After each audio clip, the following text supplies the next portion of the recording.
Hey Heartland family, Pastor Ethan here with another Walk the Path video from Sunday's message. This week we started our series on the book of the Revelation and the end times, and we talked about just Revelation chapter 1, the background for Revelation, and the author and who John is writing to, and all these things. And we got to one point in the service where Kathy Trana brought out a great point. Talked about the image that Jesus is depicted in Revelation chapter 1, and John falling at his feet as though dead, and all this glory and majesty and all these things. Kathy brought out John at the Last Supper leans up against Jesus, and there's this comfort and kind of this friendliness in the interaction between John and Jesus. And then John, having met Jesus in his own lifetime, sees Jesus in his resurrected form and falls as though dead. And there's this kind of this dual nature to God, and we know that He's approachable, that He loves us, that He welcomes us into His presence. We can enter in with confidence and boldly.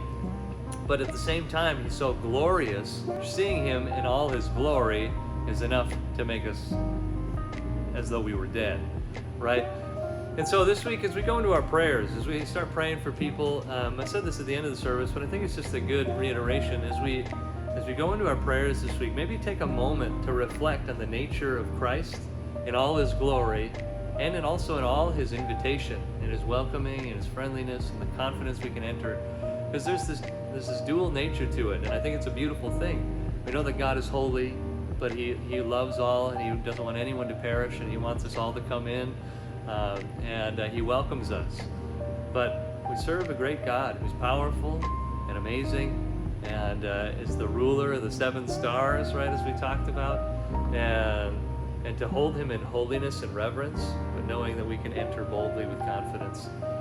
So let's do that. Let's adjust our image of Christ this week, and as we enter with fear and trembling, but also with boldness and confidence into His presence. And I think that's a good way to walk the path this week. We love you guys. Thanks so much for being here. We'll see you next Sunday as we continue our series on the Revelation.